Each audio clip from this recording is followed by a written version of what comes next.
ਵਾਹਿਗੁਰੂ ਜੀ ਕਾ ਖਾਲਸਾ ਵਾਹਿਗੁਰੂ ਜੀ ਕੀ ਫਤਿਹ। ਬੱਚੇ ਜਿਵੇਂ ਕਿ ਤੁਹਾਨੂੰ ਪਤਾ ਹੈ ਕਿ ਆਪਾਂ ਲਾਸਟ ਟੋਪਿਕ ਦੇ ਵਿੱਚ what are the natural characteristics of management ਕੀਤੇ ਸੀ, ਨੇਚਰ ਜਾਂ ਕਰੈਕਟਰਿਸਟਿਕਸ ਕੀਤੇ ਸੀ। ਉਹਦੇ ਆਪਾਂ ਫਸਟ 3 ਕਰੈਕਟਰਿਸਟਿਕਸ ਕਰ ਲਏ ਸੀ, ਨੇਚਰ ਕਰ ਲਏ ਸੀ। Next 4th is situational principle of management as situational by nature. These principles can be used by any manager in accordance with the circumstances of his organization. For example, by following the principle of fair remuneration, a manager can determine a fair rate of remuneration to the employees by keeping in mind the economic conditions of his organization. Situational ਦਾ ਮਤਲਬ ਇਹ ਹੁੰਦਾ ਹੈ ਕਿ ਤੁਹਾਡੇ ਜਿਹੜੇ principal ਜਿਹੜੇ ਤੁਸੀਂ rules ਬਣਾਏ ਨੇ ਉਹ ਆਰਗੇਨਾਈਜੇਸ਼ਨ ਦੇ ਵਿੱਚ ਚੇਂਜ ਹੋ ਸਕਦੇ ਅਕੋਰਡਿੰਗ ਟੂ ਸਿਚੁਏਸ਼ਨ। ਜਿੱਦਾਂ ਦੇਖੋ ਹੁਣ ਦੇਖੋ ਕਿ ਕਹਿੰਦੇ ਆ ਕਿ ਇਹ ਤੁਹਾਡਾ ਪ੍ਰਿੰਸੀਪਲ ਬਣਿਆ ਸੀ ਕਿ ਹਰ ਇੱਕ ਵਰਕਰ ਨੂੰ ਵੇਜਿਸ ਜਿਹੜੇ ਆ ਪੂਰੇ ਸਹੀ ਦੇਣੇ ਆ, ਠੀਕ ਹੈ। ਬਟ ਇਕੋਨਮਿਕ ਕੰਡੀਸ਼ਨ ਦਾ ਮਤਲਬ ਹੈ ਕਿ ਜੇ ਜਿੱਦਾਂ ਹੁਣ ਦੇਖੋ ਕਿ ਹੁਣ ਜਿੱਦਾਂ ਆਪਾਂ ਕਹਿ ਦਈਏ ਕਿ ਆਰਗੇਨਾਈਜੇਸ਼ਨ ਨੇ ਪ੍ਰੋਫਿਟ ਹੀ ਨਹੀਂ ਕਮਾਇਆ, ਠੀਕ ਹੈ।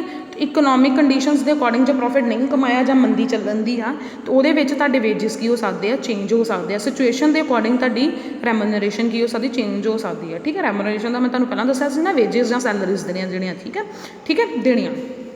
Fifth point is that cause and effect relationship. Principles of management work on the basis of cause and effect relationship. In the context of use of these principles, managerial decisions is cause and its effect is and its result is effect। ਕਹਿੰਦਾ ਵਾ ਕਿ ਜਦੋਂ ਤੁਸੀਂ decision ਲੈਂਦੇ ਜੋ ਕੀ ਆ cause ਆ ਕੋਈ ਵੀ, ਐਂਡ ਇਫੈਕਟ ਕੀ ਆ ਉਹਦਾ ਰਿਜ਼ਲਟ। ਦੇਖੋ ਕੌਜ਼ ਦੇ ਵਿੱਚ ਜਦੋਂ ਮੈਂ ਤੁਹਾਨੂੰ ਪਹਿਲਾਂ ਵੀ ਐਗਜ਼ਾਮਪਲ ਦੱਸੀ ਸੀ ਕਿ ਕੋਵਿਡ-19 ਕੀ ਆ, ਕਰੋਨਾ ਕੀ ਹੈ, ਇੱਕ ਕੌਜ਼ ਆ, ਠੀਕ ਆ। ਕੌਜ਼ ਕੀ ਆ ਕਿ ਕੌਜ਼ ਕਦ ਤੋਂ ਹੋਇਆ ਵਾ ਕਿ ਉਹਦੇ ਵੀ ਜਿੱਦਾਂ ਕਿਸੇ ਨੂੰ ਖੰਘ ਜ਼ੁਕਾਮ ਹੁੰਦੀ ਉਹਦਾ ਇਫੈਕਟ ਕੀ ਹੋਇਆ ਕਿ ਲੋਕਾਂ ਦੀ ਡੈਥ ਹੋਈ ਜਾ ਰਹੀ ਹੈ ਉੱਥੋਂ, ਠੀਕ ਹੈ।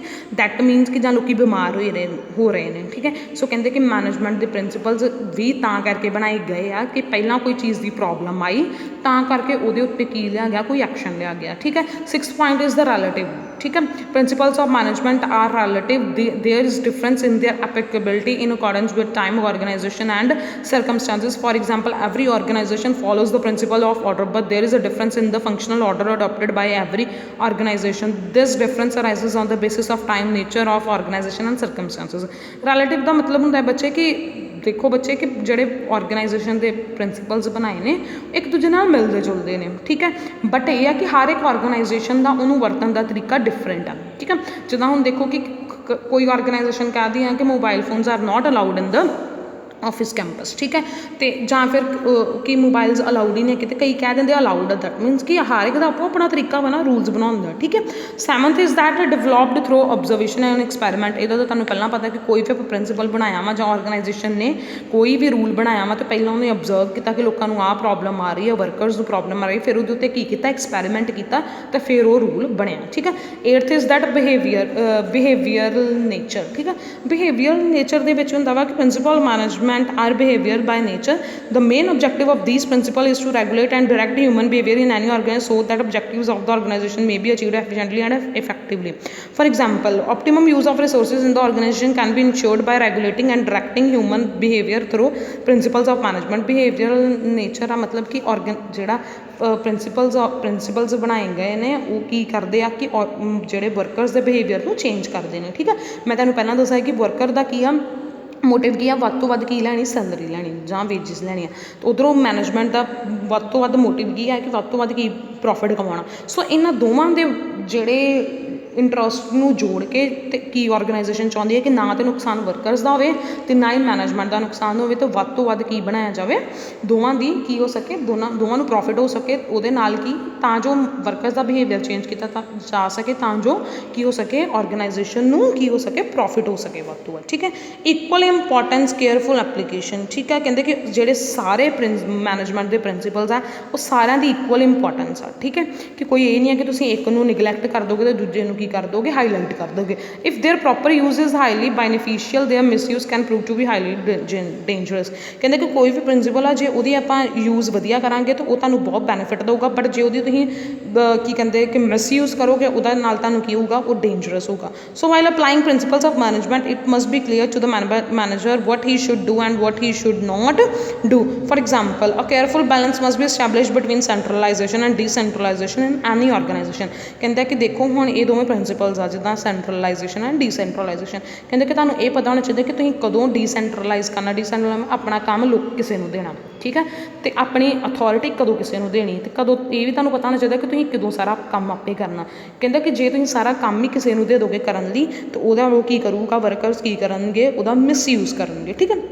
ਹੈਲਪਫੁਲ ਇਨ ਡਿਸੀਜਨ ਮੇਕਿੰਗ, ਕਹਿੰਦੇ ਪ੍ਰਿੰਸੀਪਲਸ ਆਫ ਮੈਨੇਜਮੈਂਟ ਆ ਉਹ ਓਬਵੀਅਸਲੀ ਕੀ ਕਰਦੇ ਤੁਹਾਨੂੰ ਬੈਟਰ ਡਿਸੀਜਨਸ ਲੈਣ ਲਈ ਕੀ ਕਰਦੇ ਆ, ਬੈਟਰ ਡਿਸੀਜਨਸ ਲਏ ਜਾਂਦੇ ਆ। ਪ੍ਰਿੰਸੀਪਲਸ ਜਿਹੜੇ ਤੁਸੀਂ ਬਣਾਏ ਆ ਉਹਦੇ ਨਾਲ ਤੁਹਾਡੀ ਔਰਗਨਾਈਜੇਸ਼ਨ ਕੀ ਹੁੰਦੀ ਆ, ਇੰਪਰੂਵ ਹੁੰਦੀ ਆ। ਔਰਗਨਾਈਜੇਸ਼ਨ ਦੀ ਐਫੀਸ਼ੀਐਂਸੀ ਐਂਡ ਇਫੈਕਟਿਵਨੈਸ ਕੀ ਹੁੰਦੀ, ਇੰਪਰੂਵ ਹੁੰਦੀ ਆ, ਠੀਕ ਹੈ ਜੀ ਬੱਚੇ। ਸੋ ਇਹ ਸਾਰੇ ਕੀ ਨੇਚਰ ਸੀ ਜਿਨ੍ਹਾਂ ਦੇ ਨਾਲ ਕਿ ਇਹ ਚੀਜ਼ਾਂ ਪ੍ਰਿੰਸੀਪਲਸ ਆਫ ਮੈਨੇਜਮੈਂਟ ਦੇ ਵਿੱਚ ਹੈਗੀਆਂ ਵਾ। ਤਾਂ ਕਰਕੇ ਪ੍ਰਿੰਸੀਪਲ ਆਫ ਮੈਨੇਜਮੈਂਟ ਕੀ ਆ, ਇੱਕ ਜਿਹਨੂੰ ਆਪਾਂ ਕਹਿ ਦਿੰਦੇ ਹਾਂ ਕਿ ਹਰ ਇੱਕ ਕਿ ਉਹਦੇ ਨਾਲ ਔਰਗਨਾਈਜੇਸ਼ਨ ਕੀ ਹੁੰਦੀ ਹੈ, ਜਿਹੜੇ ਰੂਲਸ ਬਣਾਏ ਆ ਉਹਦੇ ਨਾਲ ਔਰਗਨਾਈਜੇਸ਼ਨ ਕੀ ਬਣ ਜਾਂਦੀ ਹੈ, ਇੱਕ ਸਕਸੈਸਫੁਲ ਔਰਗਨਾਈਜੇਸ਼ਨ ਬਣ ਜਾਂਦੀ ਹੈ, ਠੀਕ ਹੈ ਜੀ। Significance of principals of management, significance of principals of management ਦੇ ਵਿੱਚ significance of principals of management ਦੇ ਵਿੱਚ ਬੱਚੇ ਸਿਗਨੀਫੀਕੈਂਸ ਦਾ ਤੁਹਾਨੂੰ ਵੀ ਪਤਾ ਵਾ, ਇੰਪੋਰਟੈਂਸ, ਠੀਕ ਆ। ਕਹਿੰਦੇ principals of management the importance ਕੀ ਆ, ਠੀਕ ਹੈ, ਕਿ principals of management the importance ਕੀ ਆ। First of all importance in the success of organisation.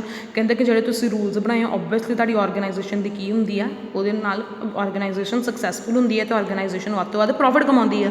Increase in ਮੈਨੇਜਰੀਅਲ efficiency, ਤੁਹਾਨੂੰ ਵੀ ਪਤਾ ਹੈ ਕਿ ਐਫੀਸ਼ੀਐਂਸੀ ਇਨਕਰੀਜ਼ ਹੁੰਦੀ ਆ, ਤੁਸੀਂ ਵੱਧ ਤੋਂ ਵੱਧ ਹਰ ਇੱਕ ਕੰਮ ਕਰ ਲੈਂਦੇ ਜੋ ਵਿਦ ਮਿਨੀਮਮ ਕੋਸਟ। ਕਿਉਂਕਿ ਜਦੋਂ ਤੁਸੀਂ ਹਰ ਇੱਕ ਚੀਜ਼ ਦਾ ਰੂਲਸ ਬਣਾਏ ਨੇ, ਪ੍ਰਿੰਸੀਪਲਸ ਬਣਾਏ ਅਤੇ ਉਹਦੇ ਨਾਲ ਤੁਸੀਂ ਔਰਗਨਾਈਜੇਸ਼ਨ ਦੀ ਐਫੀਸ਼ੀਐਂਸੀ ਇਨਕਰੀਜ਼ ਕਰ ਸਕਦੇ ਜੋ।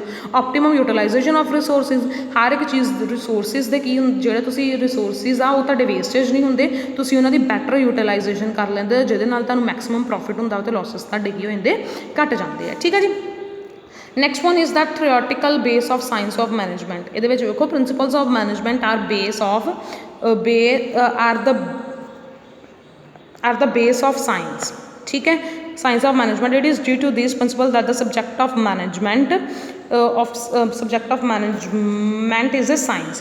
Although many managerial thinkers have severely criticized these principles in the recent times and human aspect has been given more importance in place of these principles, yet the base of even these ideas is these very principles of management. ਕਹਿੰਦੇ ਆ ਕਿ ਜਿਹੜੇ ਤੁਸੀਂ principals ਬਣਾਏ ਆ ਉਹਦੇ ਵਿੱਚ science ਵੀ ਕਿਤੇ ਨਾ ਕਿਤੇ ਲਾਗੂ ਹੁੰਦੀ ਹੈ। ਕਿਉਂ? Theoretical base of science of management, that means ਕਿ ਤੁਸੀਂ ਕਿਤੇ ਨਾ ਕਿਤੇ ਹਰ ਇੱਕ ਚੀਜ਼ ਨੂੰ ਸਾਇੰਸ ਦੇ ਵਿੱਚ ਕੀ ਆ ਕਿ ਤੁਸੀਂ ਪ੍ਰਿੰਸੀਪਲਸ ਕੋਈ ਵੀ ਬਣਾਓਗੇ ਜਾਂ ਰੂਲਸ ਬਣਾਓਗੇ, ਪਹਿਲਾਂ ਤੁਸੀਂ ਚੀਜ਼ ਨੂੰ ਓਬਜ਼ਰਵ ਕਰੋਗੇ, ਠੀਕ ਹੈ, ਓਬਜ਼ਰਵ ਕੀਤਾ ਕਿ ਵਰਕਰਸ ਨੂੰ ਆਹ ਪ੍ਰੋਬਲਮ ਆ ਰਹੀ ਹੈ, ਉਸ ਤੋਂ ਬਾਅਦ ਉਹਦੇ 'ਤੇ ਕੀ ਐਕਸਪੈਰੀਮੈਂਟ ਕੀਤਾ ਅਤੇ ਐਕਸਪੈਰੀਮੈਂਟੇਸ਼ਨ ਦੇ ਵਿੱਚ ਕੀ ਆ ਜਾਂਦਾ, that means it is a science. Scientific decision making, ਹੁਣ ਇਹਦੇ ਵਿੱਚ ਕੀ ਹੈ ਕਿ ਤੁਸੀਂ ਹਰ ਇੱਕ ਚੀਜ਼ ਦਾ ਬੈਟਰ ਡਿਸੀਜਨ ਲੈ ਸਕਦੇ ਜੋ। ਜਦੋਂ ਬੈਟਰ ਡਿਸੀਜਨ ਲਓਗੇ ਅਤੇ ਰੂਲਸ ਤੁਹਾਨੂੰ ਜਾਂ ਪ੍ਰਿੰਸੀਪਲਸ ਜਿਹੜੇ ਬਣਾਏ ਆ ਉਹ ਤੁਹਾਨੂੰ ਬੈਟਰ ਡਿਸੀਜਨ ਲੈਣ ਲਈ ਮੋਟੀਵੇਟ ਕਰਨਗੇ, ਅਤੇ ਜਦੋਂ ਤੁਸੀਂ ਬੈਟਰ ਡਿਸੀਜਨਸ ਲਓਗੇ ਓਬਵੀਅਸਲੀ ਤੁਹਾਡੀ ਔਰਗਨਾਈਜੇਸ਼ਨ ਕੀ ਹੋਊਗੀ, ਇਫੈਕਟਿਵ ਹੋਊਗੀ ਐਂਡ ਐਫੀਸ਼ੀਐਂਟ ਹੋਊਗੀ। ਐਡਜਸਟਮੈਂਟ ਟੂ ਚੇਂਜਿੰਗ ਇਨਵਾਇਰਮੈਂਟ, ਕਹਿੰਦੇ ਕਿ ਪ੍ਰਿੰਸੀਪਲਸ ਜਿਹੜੇ ਤੁਸੀਂ ਬਣਾਉਂਦੇ ਜੋ ਅਕੋਰਡਿੰਗ ਟੂ ਸਿਚੁਏਸ਼ਨ ਤੁਸੀਂ ਉਹਨਾਂ ਨੂੰ ਚੇਂਜ ਵੀ ਕਰ ਸਕਦੇ ਜੋ। ਆਪਾਂ ਪੜ੍ਹਿਆ ਨਾ, ਕਿਉਂਕਿ ਦੇਖੋ ਜਿੱਦਾਂ ਹੁਣ ਦੇਖੋ ਕਿ ਜਿੱਦਾਂ ਦੇਖੋ ਪ੍ਰਿੰਸੀਪਲ ਹੋਊਗਾ ਕਿ ਤੁਸੀਂ ਹਰ ਇੱਕ ਨੂੰ ਵੇਜਿਸ ਪ੍ਰੋਪਰ ਦੇਣੇ ਆ, ਬਟ ਜੇ ਤੁਹਾਡੀ ਕੰਡੀਸ਼ਨ ਇੱਦਾਂ ਦੀ ਔਰਗਨਾਈਜੇਸ਼ਨ ਦੀ ਆਉਂਦੀ, ਔਰਗਨਾਈਜੇਸ਼ਨ ਲੋਸਿਸ ਆ, ਤਾਂ ਫਿਰ ਉਹਦੇ ਨਾਲ ਤੁਸੀਂ ਕੁਝ ਨਹੀਂ ਕਰ ਸਕਦੇ। ਫਿਰ ਤੁਹਾਨੂੰ ਅਕੋਰਡਿੰਗ ਟੂ ਸਿਚੁਏਸ਼ਨ ਆਪਣੀ ਕੀ ਕਰਨੀਆਂ ਪੈਣਗੀਆਂ, ਰੂਲਸ ਚੇਂਜ ਕਰਨੇ ਪੈਣਗੇ, ਠੀਕ ਹੈ।